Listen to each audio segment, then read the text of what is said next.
Hey everybody, what's up? I am Clay and I'm here with a different kind of video. So today we are going to be talking about homebrewing boss fights. So let's say you've been running for a while using monsters from the monster manual, but you really want to try your hand at crafting your own villain. Maybe there's some cool monster from mythology that you want to add to your game, or maybe you just want to replicate mechanics from your favorite boss fight in a video game, or maybe you just got this cool villain up in your head all on your own.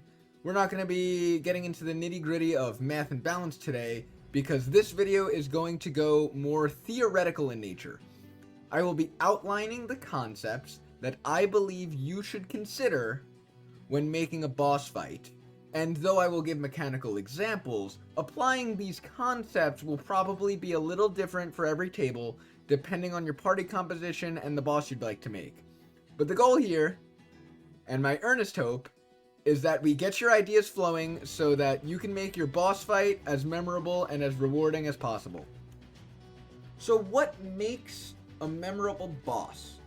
A memorable boss will be one that presents a challenge and isn't just hard. You don't want your bosses to just be big pools of hit points that make combat go on round after round after round.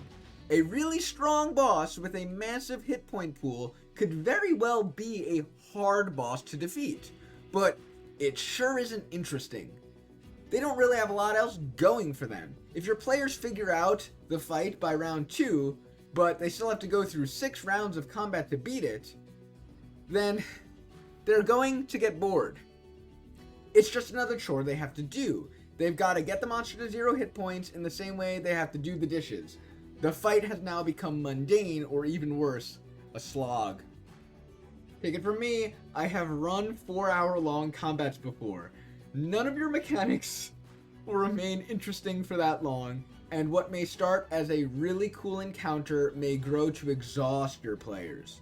The goal is to have your boss fight be just as long, or slightly longer than a normal combat, but be twice as dramatic. So how can we do that? Well, first, I like to keep a basic principle in mind. Obviously, this is a rule to be broken at times, but it's a good guideline to start off with. The players may fight your other combats on their terms, but when they fight a boss, the fight will be on the boss's terms. Given no preparation, the party should feel, at least for the beginning of the fight, that they are playing on the back foot. I can't just win easily by mindlessly hacking the foe in front of me down with my sword. If your players come to the boss's lair, his entire domain should give him an edge in the fight. If he comes to the players, what assets did he have to make him feel so confident? You make your bosses memorable by advantaging them. When players feel like they had a real run for their money, but they pulled out all the stops and were victorious, they'll remember that fight and the cool things they got to do during it.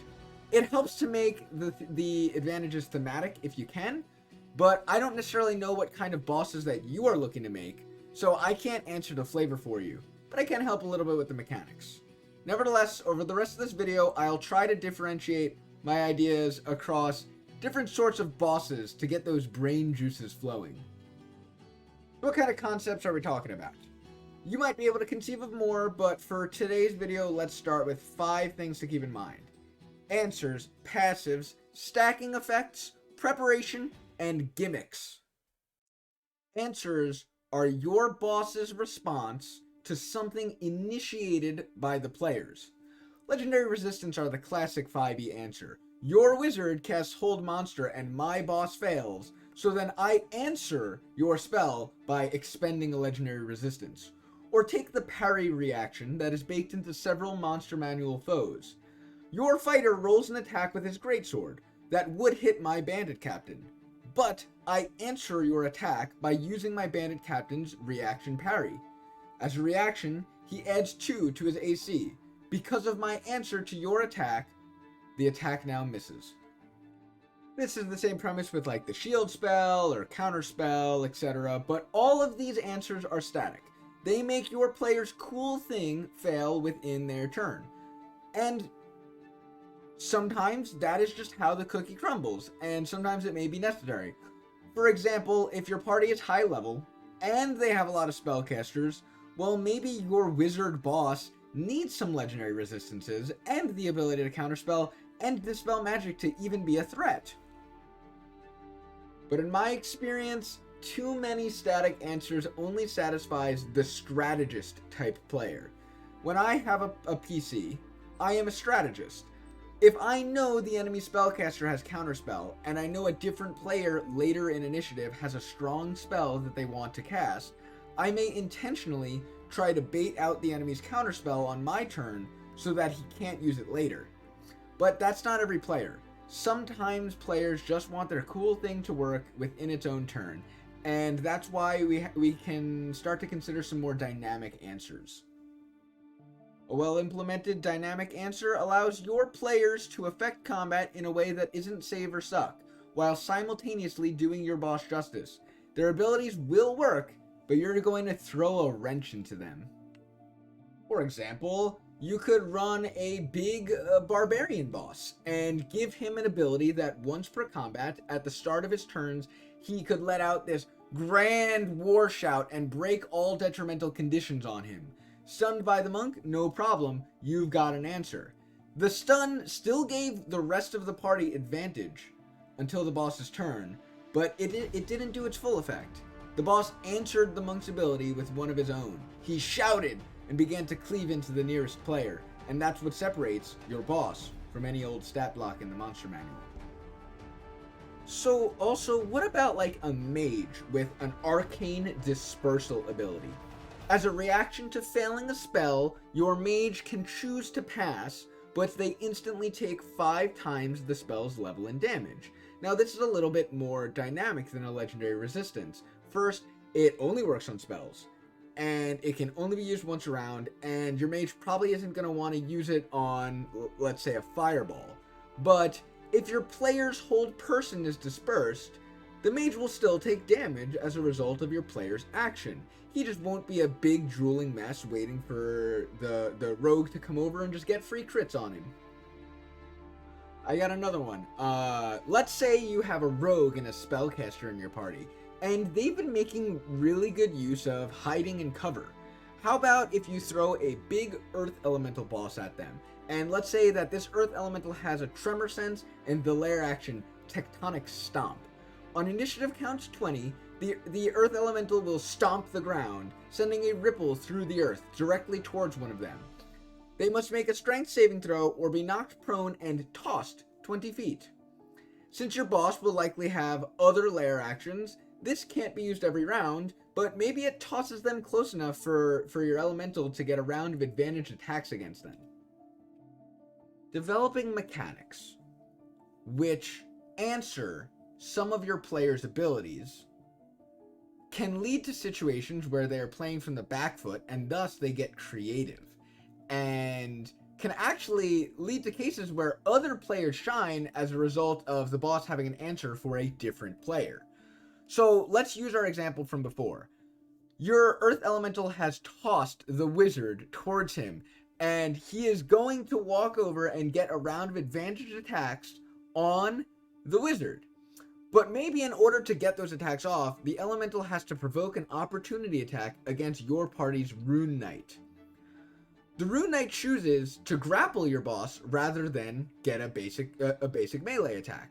No worries. If the rune knight succeeds in this situation, he will feel like a hero. And if he fails, the squishy will take some nasty hits. Either way, the drama and the threat of what your boss could have done has been sold. On that note, what about developing an answer for a grappler player? Maybe your boss is a monstrosity, but it's not a large one. And you're afraid that the monster will be fodderized by the barbarian, who has developed a bit of a habit of suplexing your enemies. Well, maybe this monstrosity then has poison skin. If grappled, the grappler will get the poison condition, and at the start of their turn, they will take some poison damage. Their grapple will still work, but now it comes at a cost. Can they tough it out? See, adding this cost to their action creates drama and tension. This example will bring us neatly into our next concept, passives. See, these concepts they're all interchangeable. A passive can be an answer, as can pretty much any other concept I will describe. Remember, There's no mechanic in 5e called an answer. It is just an idea, a philosophical principle to keep in mind when crafting a boss fight.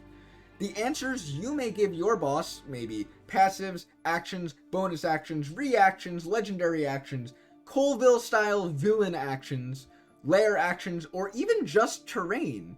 If it responds to a player-initiated action, it is an answer.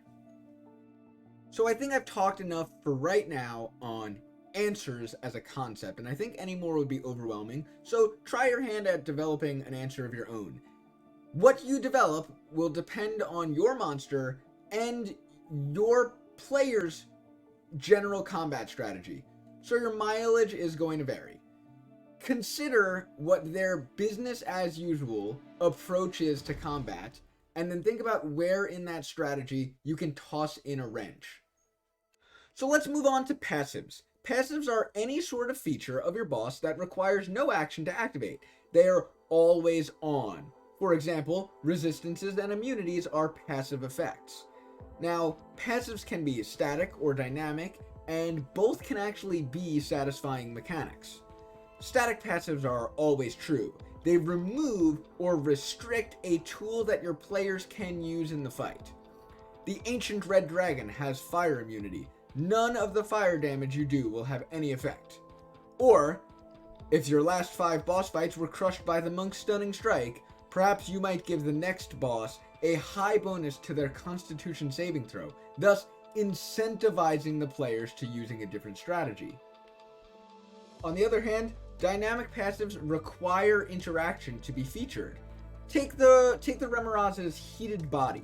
Any creature that touches the Remoraz or hits it with a melee attack while within 5 feet of it takes 3d6 fire damage. It is dynamic because once discovered, the ball is now in the player's court. Dynamic passives present a choice to your players.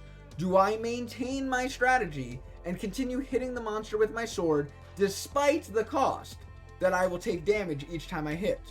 Or do I choose to change my strategy? Perhaps I might retreat, disengage, and then begin throwing some javelins instead. So let's get into some examples. How about giving an evil paladin an aura of dread?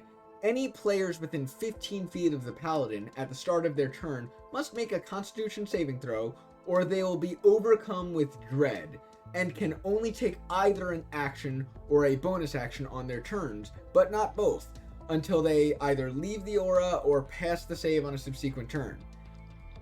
Feel free to reflavor this same mechanic for a chronal elemental or some sort of sleep demon. Auras make great villain passives, and you can reflavor a lot of mechanics to be different things. Get weird with your passives. I thought up one for a stealthy aberrant predator called Light Eater Eyes. Perhaps this creature was sent by the big bad evil guy to hunt the players in the night. In a 60-foot cone, the creature's eyes suppress all sources of light until they are moved out of his vision or until he changes his gaze. I feel like this feature could really make the players feel like they're prey being hunted by a nocturnal foe. Or how about giving a pincushion passive to a big muscly brute monster?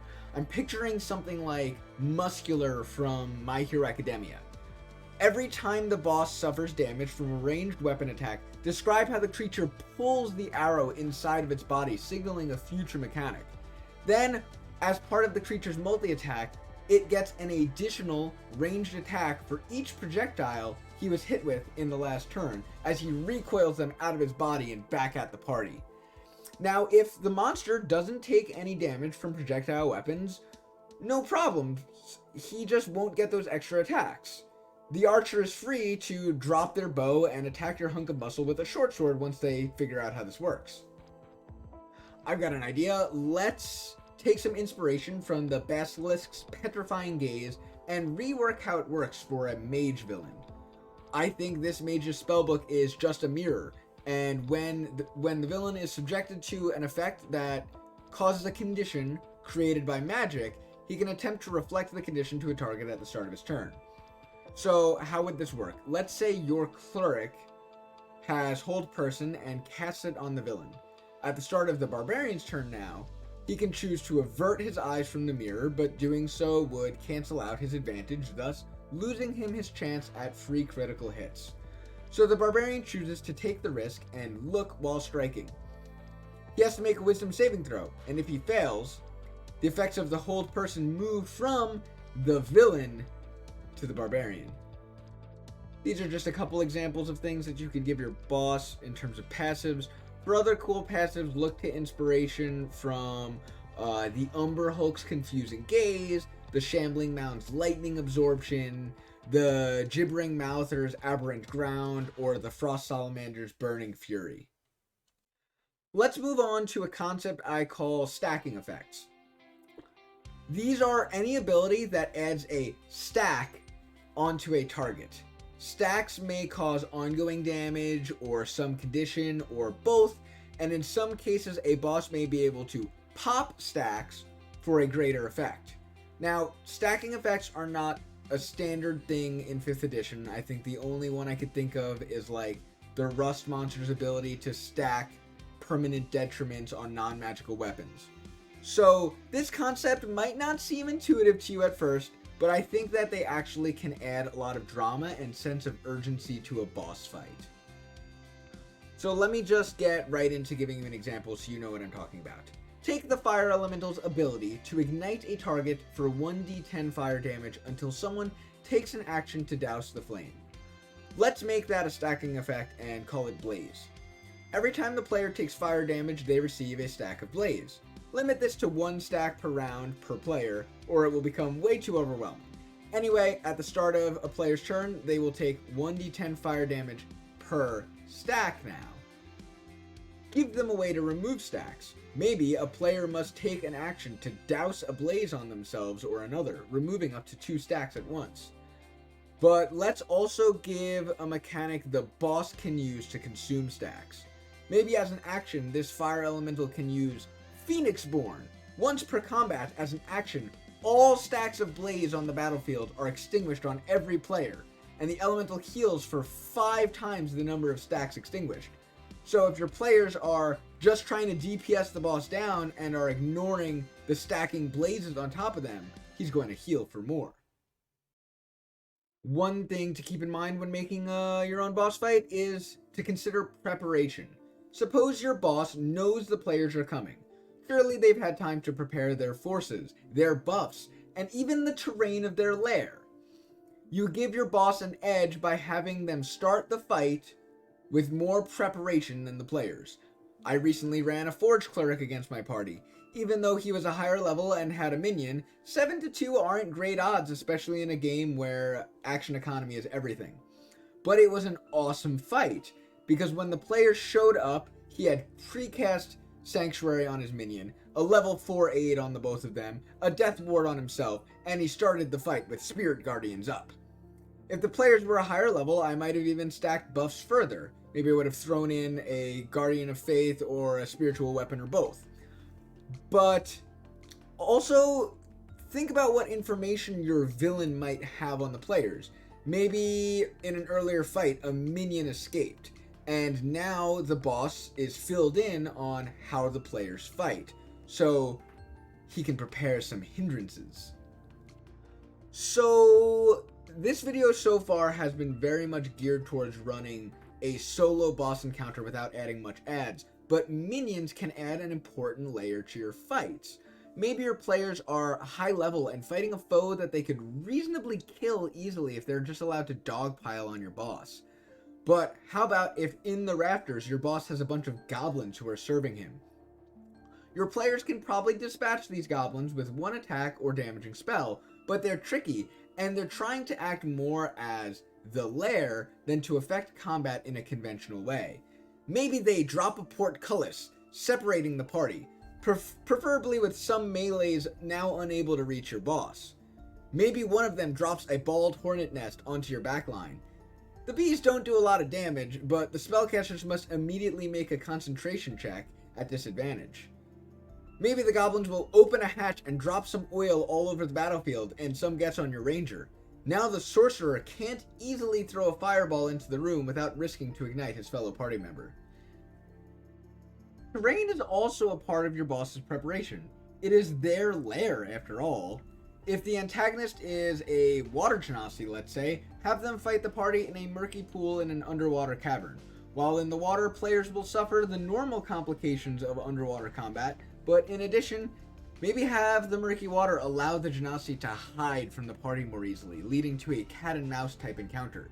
See, now there's cohesion between the theme of this water genasi and the mechanics and terrain, which now give him an edge. Or maybe the players will fight a black dragon in his lair, and there's several caustic pools of acid across the battlefield. If a player ever positions themselves too close to one of them, the dragon can forego one of his claw attacks to attempt to just shove the player into the pool of acid. Dragons do have high strength after all. Preparation can really up the danger of a fight. So if your boss has a lot of time to prepare and they're smart and they utilize their terrain well and maybe their minions well and they have some precasted buff, you could make a much weaker foe be a big threat to your players, and that in and of itself sells a lot of drama. Lastly, if you want to make a really cool homebrew boss with a really cool memorable boss fight, you could even make your entire boss fight a gimmick. First, let's cast away any negative connotation in your mind about the word gimmick. The definition we are using is merely any feature which fundamentally warps the relationship between player and encounter for just one specific combat.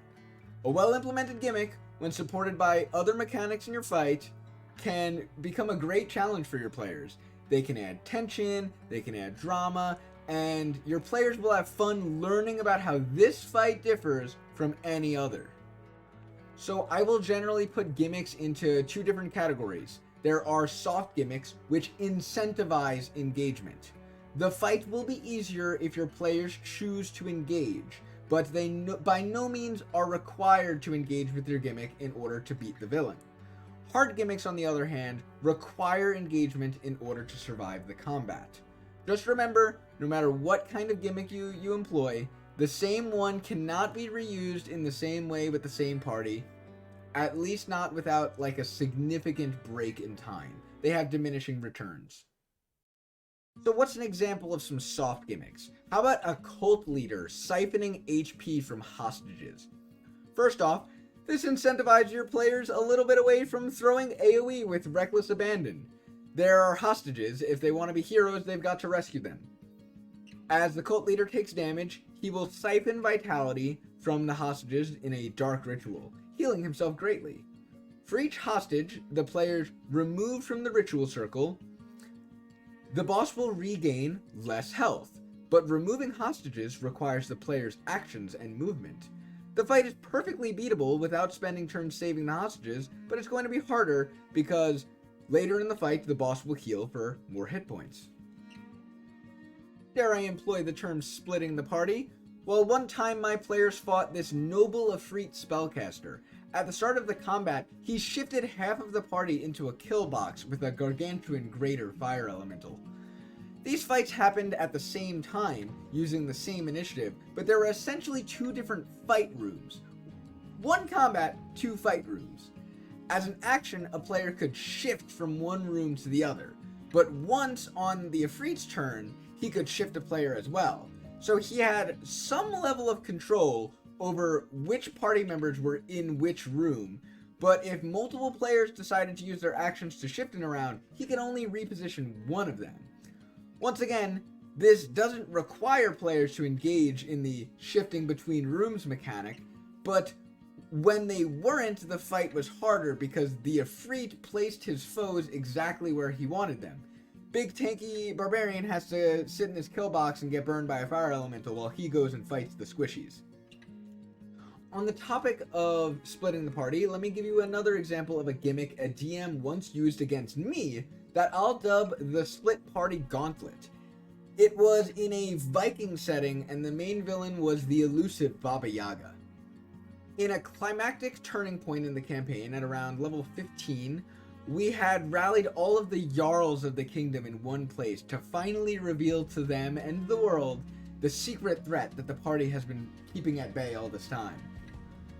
All of the cool NPCs that we had met during the course of the campaign were in attendance. Just as my character finished delivering the speech convincing the Jarls to come together to face this great threat, one of Baba Yaga's lieutenants appeared and separated the entire room into 3 different demi-planes. Each plane had about 2 party members and a number of those cool NPCs from throughout the campaign, and each one had its own combat encounter. When we were a part of a combat that our character wasn't in, the DM gave us control of one of the NPCs. And it was cool to learn and use the abilities of these characters we got to know over the course of the game. But after all 3 encounters, then all of the player characters were brought together again and had to fight the boss battle damaged and having expended resources. It was such a simple gimmick, yet it was a really memorable session that really sold the villain to us and kind of was the perfect climactic point to this point in the campaign. So let me give you guys an example of a gimmick that was employed upon me that I really, really loved. It's called The End of All Things from the City of Eyes. The City of Eyes is a high-level Eldritch horror adventure made by Oliver Darkshire. It's on the Dungeon Masters Guild, and it is well worth the price. If you really like the idea of a Eldritch Secrets sort of city-like game, then you're gonna want to go check this thing out. But the final encounter in the module is called The End of All Things. It's pretty intense and complex, and breaking down that entire encounter is probably a 30-minute video all in and of itself. But I'm just gonna wanna focus right now on the fight's gimmick. So, in this final combat of an entire campaign, there is no boss to fight. The boss is an Eldritch horror on the other side of a mirror in the center of the battlefield. You can't damage the mirror. The gimmick is that players must survive 10 rounds against the mirror while being unable to damage it themselves. The mirror acts 4 times around on initiative counts 20, 15, 10, and 4, so it has 40 actions to wipe the party. It will try to kill players with high-level spells, frighten them, grasp them with tentacles and throw them closer to the mirror, or give players levels of madness. If a player enters the mirror, they're dead. That's it. So casters have to stack auras, buffs, and healing. Damage dealers will damage tentacles to free grasped allies and then start dragging them back towards the paladin so they can pass later saving throws. An item possibly gained earlier in the module can help, as well as certain spells and skill checks. But it's a very unconventional fight, and I've never quite seen anything like it before. Having gone through the entire module myself as a player, it was breathtakingly refreshing and incredibly challenging to be thrown into this battle that was fundamentally different from my preconceived notion of combat in 5th edition. Whenever a hard gimmick is thrown at me by a skilled DM, I tend to have this feeling. There are always fights that I fondly remember. But what makes this hard gimmick so good is it completely sells the thematics of the fight. We're fighting this eldritch abomination that kills gods. And as a player, you feel helpless. You can't kill it, you can't stop it. You just have to hold it off. And once you do for 10 rounds, the relief of succeeding, it's incredible. And that's kind of the big selling point of gimmicks. They're refreshing because you're flipping all of the preconceived notions that your players have developed onto their head. Now, it's not a permanent change, it's just for this fight, but they can really create a memorable encounter, especially because the challenge is now your players have to think on the fly rather than stick to comfort. And that's it. That's the video today. In the future, if there's any interest, perhaps we can describe additional concepts or break down more examples for each. You tell me in the comments below what you'd like to see and what would be useful for you. But now is time for a little bit of shameless self-promotion, so if that's not your thing, I understand and I will see you next time. I've got a website. I'm beginning to run games, professionally over Roll20 in Discord. I have a bunch of pre-generated one-shots, adventures, and campaigns that you can check out. So if you want to get a group together and play D&D with me, you can find me over at conjureclay.com. If you don't have a group, feel free to still reach out. I'd like to get a pickup game going because I have someone who doesn't have a group who really wants to play. But as always, if you liked this video, please like, comment, or subscribe, or if you really want to help me out, you could share it with a friend who might find it useful as well. Until next time, thank you for watching. I am Clay, and I hope that you all have a wonderful day.